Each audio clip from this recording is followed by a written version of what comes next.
Hello and welcome to FX Addicts Weekly Market Analysis. This is Tim, the Currency Professor, and today is Friday, May 17th, 2013, and we've had an incredible week this week in the currency markets. A lot of action, and a lot of that action was due to some economic data. However, it's important to note that the economic data this past week was fairly mixed and almost negative to the US dollar. And the US dollar still rallied, so that has some significance and some definite importance to future trading for anything against the US dollar, for that matter. So let's just quickly run through some of the economic stuff. Today we had out the University of Michigan Consumer Sentiment that they put out actually twice a month. There's an initial and then a revision. Today was the initial, or the preliminary as they call it. It was at 83.7. This is the highest that we've seen in quite a long time, and that is certainly indicative of what we've been seeing lately in this indicator, or in this survey, over the past 6 to 8 months. So it looks better, and then it falls back a little bit, and then it gets better again, falls back a little bit. So all in all, we're pointing up, we're improving in that consumer sentiment index. Now, throughout the week we had some definite notable economic data, and that was out of Europe. The GDP negative, second quarter in a row, so officially a recession there, down 0.2%.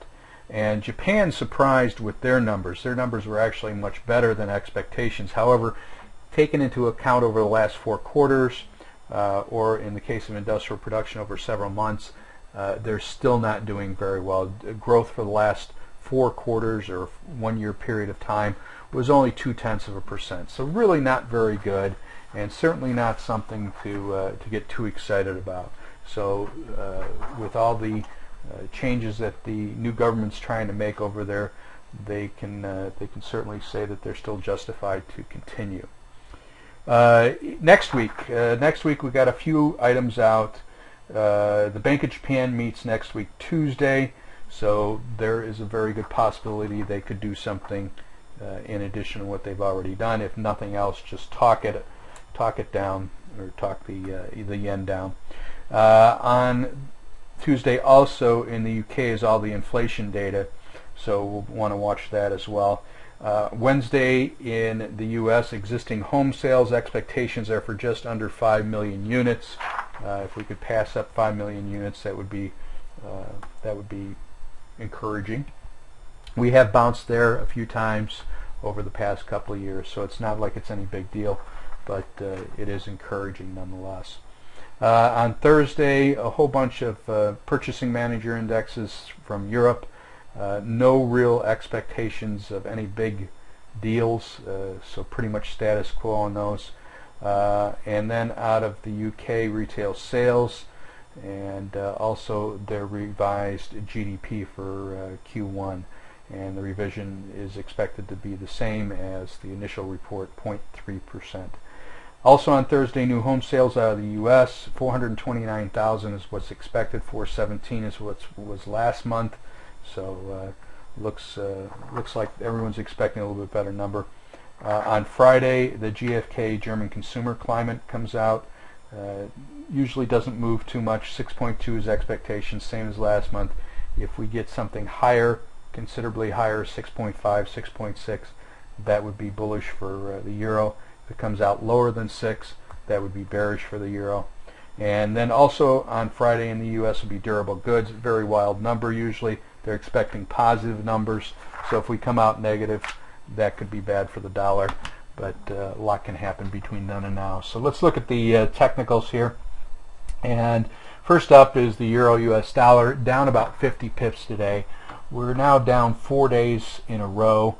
7 days in a row. So we're pushing the envelope here as far as odds go of a turnaround, and we're pushing around the 128 even level. We were there earlier in the session and have since bounced back. but we're getting down to some support area here. If we can get probably another 75 pips here, bound to about 127.50 area, we get down into there, then we should see a pretty good bounce up from there, and certainly then some sort of a consolidation and then a fall back off. So that's at least what we're kind of expecting at this point.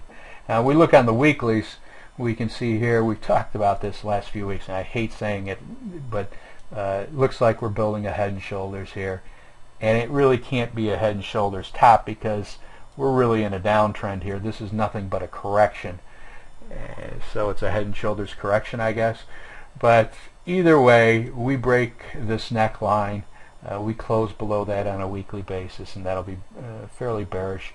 That number is just about, if we look at it here, is just about 126.85 area. So we get down into there and we close below that. That's going to be bearish longer term. Now on the monthlies, we're still almost 2 weeks out from the end of the month, and we've already pretty much eclipsed last month's trading range. We're very close to that. If we close below last month's lows, which would be the same as on the weeklies, closing at that 120, let's see, 120, what did I say, 126.85 area. If we close down in there, that would be bearish on a monthly term as well. On to the British pound, getting whacked today, down 98 pips, 150-170 area. If we close down here, close below 150-170, then we're going to go lower and probably get down to that 142 level that we've talked about so many times. This is looking very bearish now. We had 2 days up and we could not hold it. Here we are, we're crashing right back down. On the weeklies, looks very bearish. Last week we closed just above that minor trend line. This week we opened lower of it and just kept going.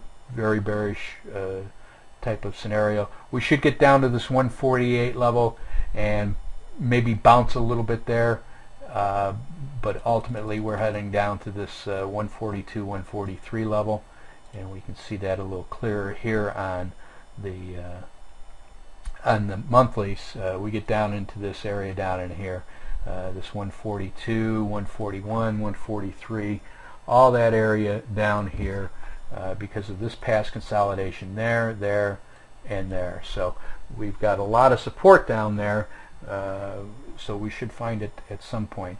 Now if we were to close below that 141 area, then the next real stopping point is around 125, so we could really see continued selling in this cross. US dollar against the Swiss franc, beautiful week this week. A couple of days here where we consolidated, but very, very strong up week. We're up 90 pips today, back up above 97, highest we've had now since back in August. So really doing very well. Looks like it's going to continue now. We're gonna, if we close up here at this level, really there's no reason why we shouldn't continue from here. And if we look here on the weeklies, we're well above now of anything that we've been at in quite a long time. So it really looks very, very positive.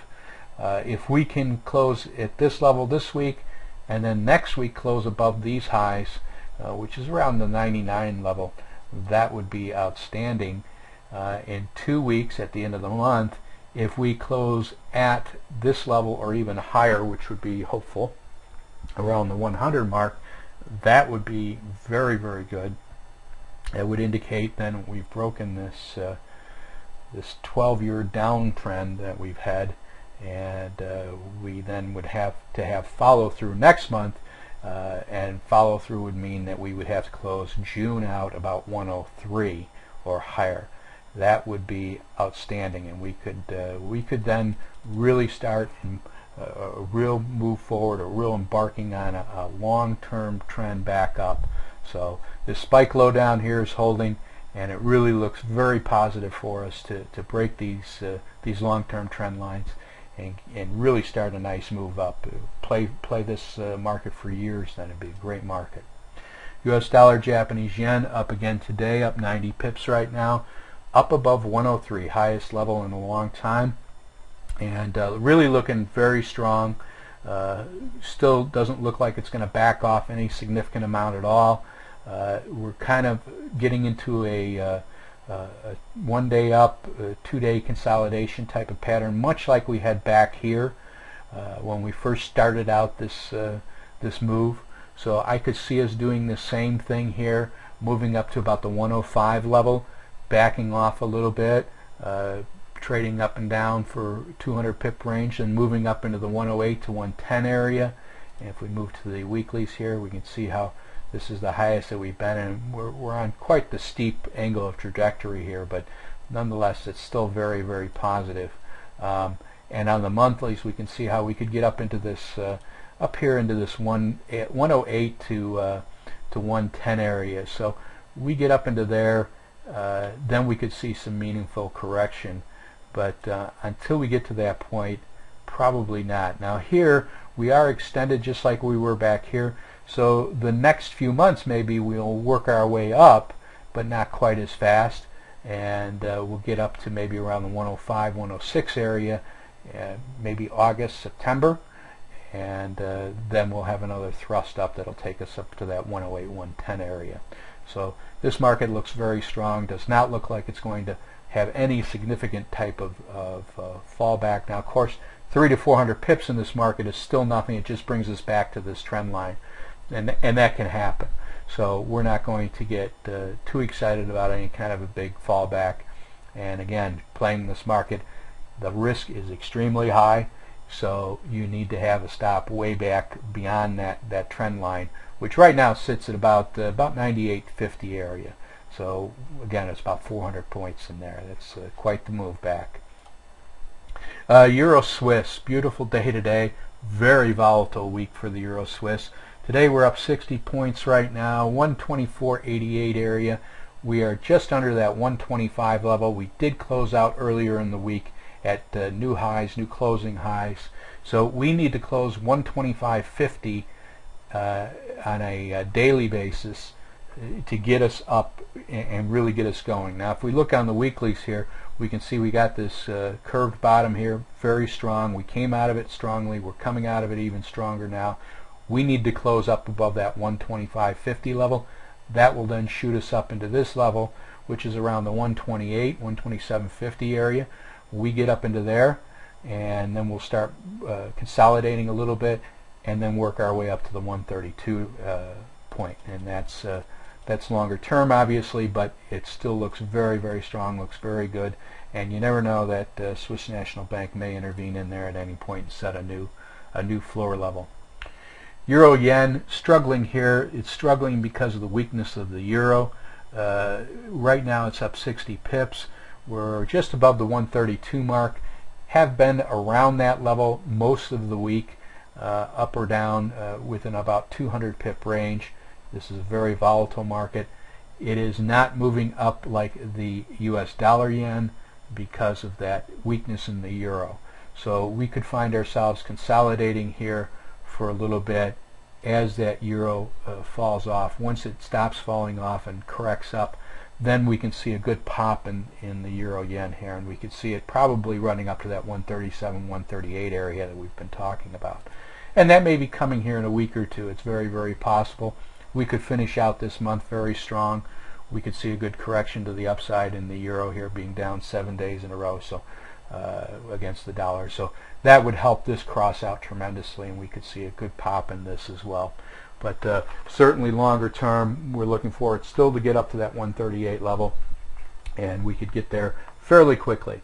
So maybe a little bit of consolidation here as that euro weakens, and then once the euro gets a little more strength, we'll pop up and hit that level, and then that'll probably be it. We'll consolidate in that 130 to 138 range probably for a couple of months, and we'd have to determine then what's going to happen after that. That is it for this week. Next week we do have a class. The scalping class is being offered, so that is one of our most popular classes. So if you are interested, there are a couple of slots available. Please you can go to our website, www.fxaddicts.com, and register for the class. It is $147. It does include the book, the Forex Secrets book, so it is an electronic copy and available right away. If you have any questions or anything else about markets, by all means, feel free to contact me. I am available anytime. Just visit us on the website and hit contact, and you can either call me, Skype me, email me, whatever. Have a very good weekend. Thank you for tuning in.